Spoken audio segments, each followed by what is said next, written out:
tan variado porque vamos a hablar del conflicto internacional. En el epicentro es el Medio Oriente, Irán, Israel y algunos países vecinos que también están sufriendo ataques que son la retaliación, la respuesta de Irán a este ataque en conjunto de Estados Unidos con Israel, que ha causado nada menos que la muerte del ayatolá Ali Khamenei, que ya ha sido confirmada por Irán. Entonces ya esto escala mayores y la gran pregunta es que se la haremos a nuestro invitado que ya nos acompaña en cabina, Rodolfo Sánchez Aizcorbe, experto en análisis internacional y muy empapado de la situación en el Medio Oriente. La gran pregunta es si esto podría conllevar a un cambio de régimen en Irán, ¿no? Este régimen teocrático, represor, si podría cambiar, si está tambaleando o no. ¿Cómo ves tú las cosas, César? ¿Qué tal, Fernando? Buenos días. También darle la bienvenida a nuestro invitado, al señor Rodolfo Sánchez Aizcorbe, internacionalista. Bueno, sí, preocupados también porque en Arequipa, si bien estamos centrados en apoyar a quienes han resultado damnificados por los desbordes de quebradas, torrenteras, pero ayer la información que llegaba desde el ámbito internacional nos genera preocupación de saber qué es lo que puede pasar en estos países y qué conflictos más grandes podrían desarrollarse, Fernando. Sí, pues los peligros de las guerras que se internacionalizan y de los problemas climáticos, que no somos los únicos en sufrirlos, nos preocupan mucho y nos distraen de la campaña electoral, que es otro tema que vamos a tratar en el programa, por supuesto. Pero empecemos, César, con nuestro Claro primer tema internacional y le preguntamos a Rodolfo Sánchez Aizcorbe, por favor, cuéntanos si en realidad se puede concluir ya que está tambaleando el régimen teocrático en un país cuya sociedad no conoce las elecciones libres, entonces tampoco sería fácil decir esto podría conducir a unas elecciones, ¿no? Porque han vivido desde el 79 con este régimen, solo con 2 ayatolas, y antes de eso la monarquía, que también era autoritaria, aunque más liberal, de los Pahlavi. Sí, bueno, habría que recordar que el único, digamos, primer ministro elegido democráticamente en el año 54, Mohamed Mossadegh, fue precisamente derribado por un plan orquestado por la CIA y la inteligencia británica, donde impusieron al Shah de Persia, ¿no?, a Reza Pahlavi, que efectivamente gobernó autoritariamente.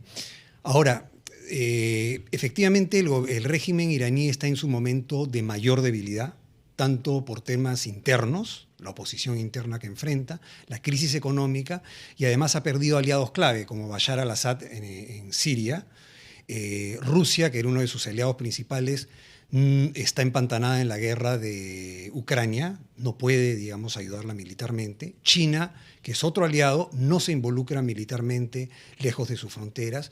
Entonces está en un momento muy debilitado, pero de ahí a suponer que está a punto de colapsar es, creo, difícil ahorita de pronosticar, ¿no? O sea, podríamos tener otro ayatolá. Otro ayatolá, efectivamente. Ya, digamos, Rodolfo. está... Sí. Sí, antes de que continúes con tu explicación, creo que sería prudente también explicarnos a qué nos referimos cuando utilizamos los términos de ayatollah o shah. ¿Qué concepto hay detrás de estas palabras? A ver, el Shah se refería a, digamos, a la monarquía que presidía el monarca Reza Pahlavi, se le denominaba el Shah. Ayatollah es, digamos, una categoría de los clérigos de la República Islámica después de la Revolución de 1979, que son, digamos, un conjunto de clérigos de alto rango, dentro de los cuales se elige al ayatollah supremo, que es, digamos, el más representativo y que viene a ser el líder tanto religioso como político de Irán. O sea, la Iglesia Islámica de Irán, que es exactamente una variante chiita, es la que pone al mandatario. Exacto, y es la que controla el poder político, ¿no? Por ejemplo, en Irán hay elecciones, efectivamente, para presidente, hay elecciones parlamentarias, pero son los ayatolas los que deciden qué candidatos pueden participar. Hay una criba primera. Por eso es que se le considera con toda razón una república, entre comillas república, un régimen teocrático más bien, ¿no? Claro. Sí, Fernando, adelante. Sí, Rodolfo, y bueno, ya se dio esta confluencia de intereses entre Israel y Estados Unidos, que en Estados Unidos ha sido recibida con polémica, ¿no? Los demócratas, muchos están diciendo esto es una guerra, Estados Unidos no debería involucrarse en una guerra, además las guerras tienen que ser aprobadas por el Congreso. ¿Crees que en Estados Unidos va a primar la posición de Trump o podría tener en el futuro una coalición en el Congreso que lo obligue a pasar primero por ellos? A ver, dependerá mucho de qué logros consiga en estos días o semanas, o si se empantana en una guerra, porque recordemos que Trump ofreció en su campaña que no se iba a involucrar en guerras costosas, que no iba a pretender cambios de régimen en otros lugares, no iba a tratar de promover la democracia en otros lugares. Él supuestamente aprendió de la experiencia de Irak. Sin embargo, ahora está señalando que quiere cambiar el régimen de Irán, y que lo que busca es la libertad del pueblo iraní. Entonces, en su propia base MAGA, hay mucha gente que está MAGA, que es el Make America Great Again, que son claro, sus, que son sus bastante fans. aislacionistas y que quieren que Estados Unidos se concentre en sus problemas internos más que en guerras internas o en fomentar la democracia en otros países. Entonces, Trump está, digamos, muy probablemente vaya a tener problemas con su base, ya los está teniendo, y además, según encuestas, solo un poco más del 20% de los norteamericanos estaban a favor de un ataque a Irán. El 70% de los norteamericanos estaban en contra. Entonces, la apuesta de Trump es muy, muy, muy arriesgada y si las cosas no salen como él pretende, y es muy probable que no salgan así, va a terminar perdiendo quizá por mayor margen en las elecciones de medio término de ahora de noviembre, ¿no? Interesante. Ahora, el otro país que participa de estos ataques ha sido Israel. Ellos indican que es una cuestión preventiva.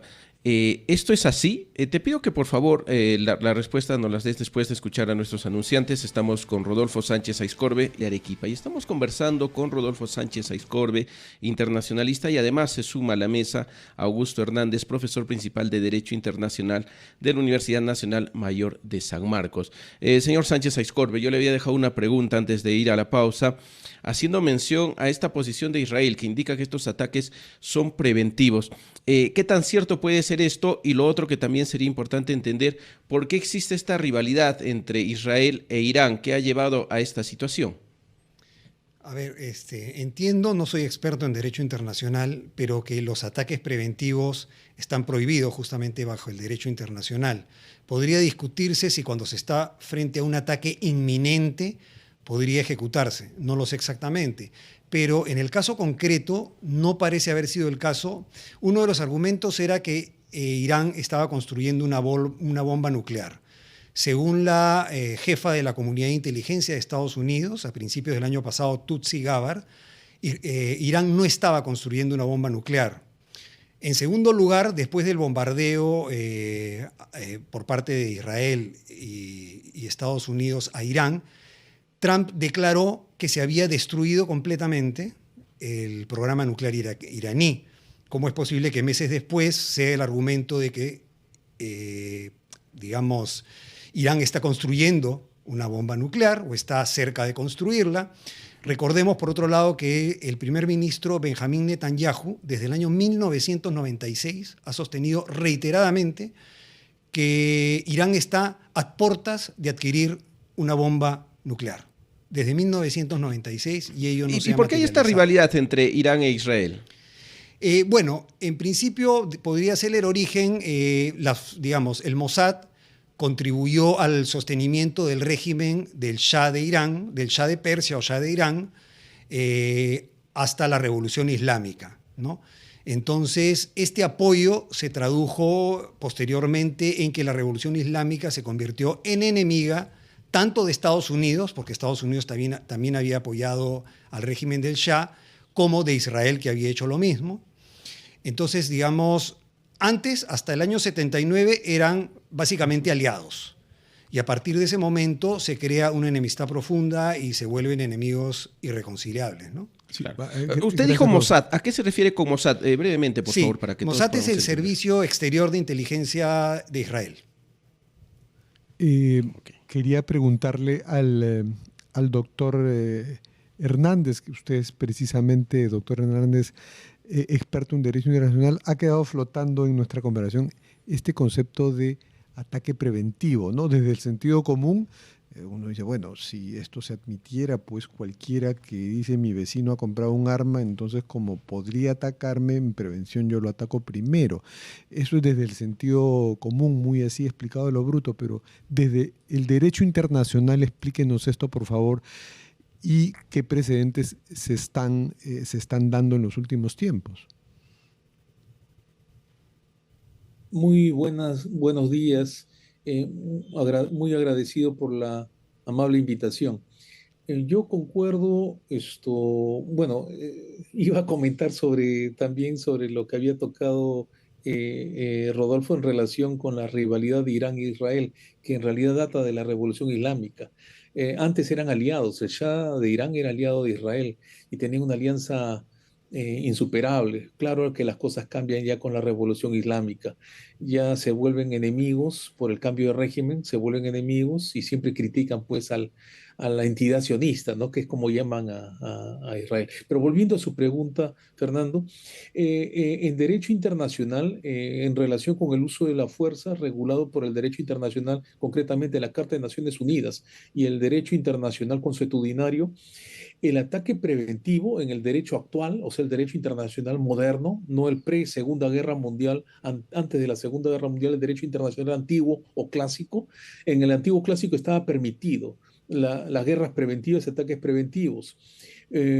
También estaban permitidas las guerras de conquista. Por eso es que se repartieron África en el Congreso de Berlín de 1885. Se repartieron el mundo, ¿no? En el siglo XIX, salvo América, que estaba en la época de la doctrina Monroe. Pero ahora las cosas han cambiado con el derecho internacional moderno, sobre todo con la Carta de Naciones Unidas. Bien, en el artículo 51 de la Carta de Naciones Unidas se habla de la legítima defensa. ¿Qué significa eso? No tengo desgraciadamente el documento a la mano, pero sí lo recuerdo de memoria. El artículo 51 habla de que es conforme con la Carta de Naciones Unidas la defensa propia de un Estado frente al ataque realizado por otro Estado. No es un ataque que se va a realizar o que se podría concretar en el futuro, sino un ataque que ya se realizó y ya se perpetró. Entonces, la legítima defensa procede frente a ese ataque. Que la legítima defensa también puede ser individual o colectiva. Significa que un país puede defenderse frente a otro que le agrede o en el marco de una alianza militar como el TIAR, Tratado Interamericano de Asistencia Recíproca, o la OTAN, por ejemplo, ¿no? Alianzas militares. Ahora, quedaba una duda por parte de la doctrina en derecho internacional si es que la guerra preventiva, ya que no se habla de eso concretamente en la Carta de Naciones Unidas, en el artículo 51 que ya hemos hablado, si daba algún margen para ese ataque preventivo o guerra preventiva. Para matar el asunto ya definitivamente lo hace la jurisprudencia de la Corte Internacional de Justicia en el caso del Canal de Corfú de 1949, que es una sentencia del Máximo Tribunal Mundial, que habla sobre, uno de los temas era, en el caso del Canal de Corfú, que era el caso de Inglaterra contra Albania. Albania ya era comunista. Sí, sí, ya nos estamos yendo en antecedentes muy lejanos, por favor, volvamos al punto. Entonces, lo más previsible es que ahora las Naciones Unidas, en un próximo pronunciamiento, ya se está reuniendo el Consejo de Seguridad, ¿no?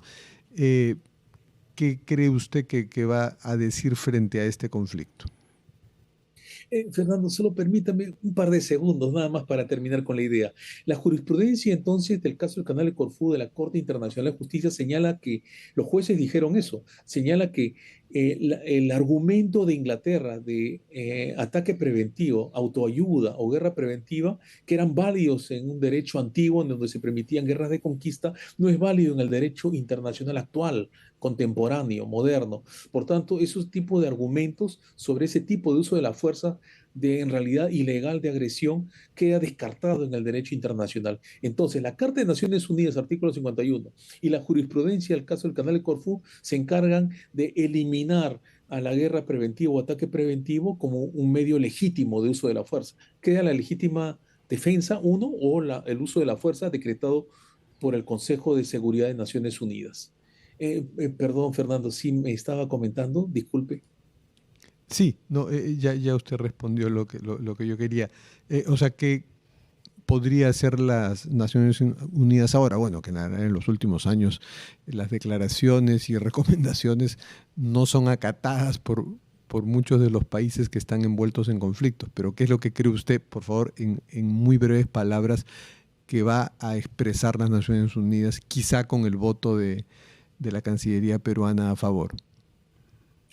Claro, bueno, desgraciadamente el derecho en general, sea nacional, internacional y de cualquiera de las ramas, como penal, comercial, etcétera, tiene un problema sobre la aplicación, no tanto la formulación que puede ser ideal, como la constitución de un país, por ejemplo la nuestra, o de cualquier país, o tratados internacionales como la Carta de Naciones Unidas u otros tratados. El problema es la aplicación y el respeto de las normas que ya se han formulado.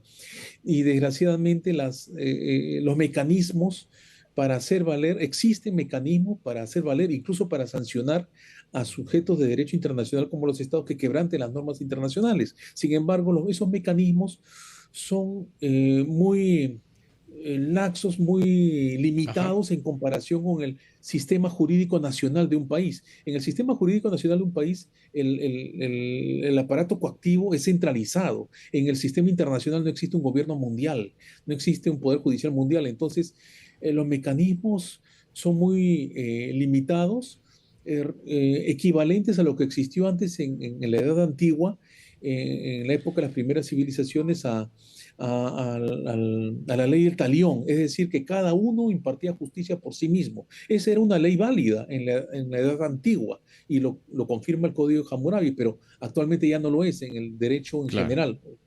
Pero en el derecho claro, doctor. internacional eso existe todavía. O sea, cada uno debe velar por sí mismo para aplicar sanciones, salvo institucionalizadas como organismos regionales como la OEA o internacionales como Naciones Unidas y Consejo de Seguridad. Entonces, Claro, doctor. eh, el derecho internacional esto se ve muy limitado en cuanto al respeto de las normas. Y Ok, desgraciadamente cada doctor. cierto periodo de tiempo aparece pues estos ciclos de guerras mundiales como las guerras napoleónicas, la Primera y la Segunda Guerra Mundial, y ahora pues este periodo que algunos le llaman de unilateralismo o neoimperialismo, ¿no? Que es una especie de realpolitik que altera y deja pues el sistema basado en Sí, normas internacionales para perdón, doctor. basarse en la Exacto, sí, César sí, tiene doctor. una pregunta para Rodolfo. Sí, sí, gracias, doctor Hernández. Sí, para el señor Sánchez Aizcorbe, usted nos hacía referencia a que es un gobierno teocrático, es decir, que está liderado por un jefe religioso, ¿no? Si es que no le he entendido mal, si es así me corrige.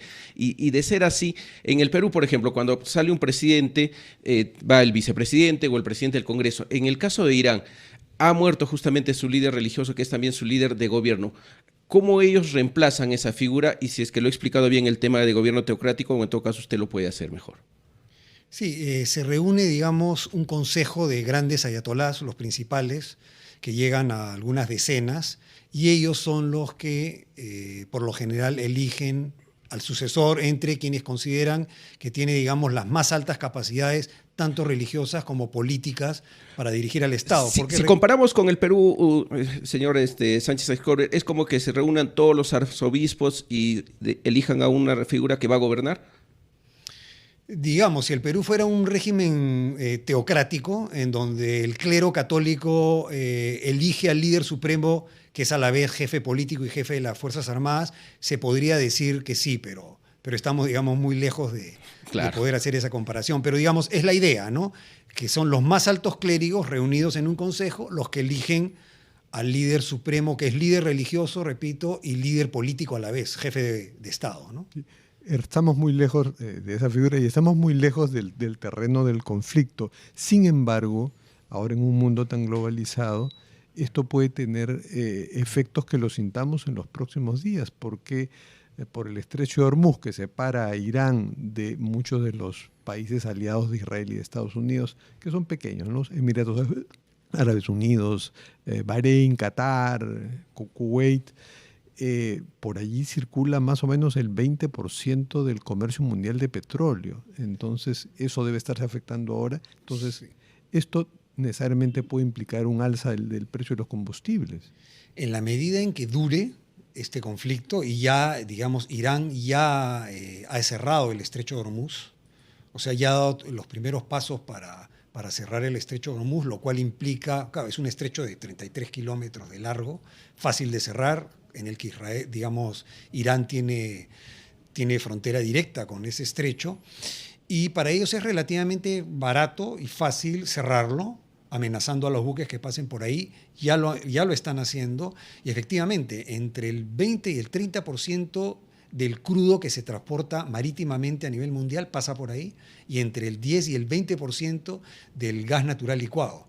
Entonces, efectivamente, esto puede presionar al alza los combustibles en general, ¿no? Los hidrocarburos en general a nivel mundial. Y dependiendo de cuánto vaya a durar esta guerra, los efectos pueden ser perniciosos, ¿no? A largo plazo también. Bueno, esperemos que la paz llegue a Medio Oriente y que no estemos nuevamente hablando de estos temas, sino quizá de otros asuntos también importantes en el ámbito internacional. Muchas gracias al señor Rodolfo Sánchez Aizcorbe, internacionalista, y también al doctor Augusto Hernández, profesor principal de Derecho Internacional de la Universidad Nacional Mayor de San Marcos. 8:30.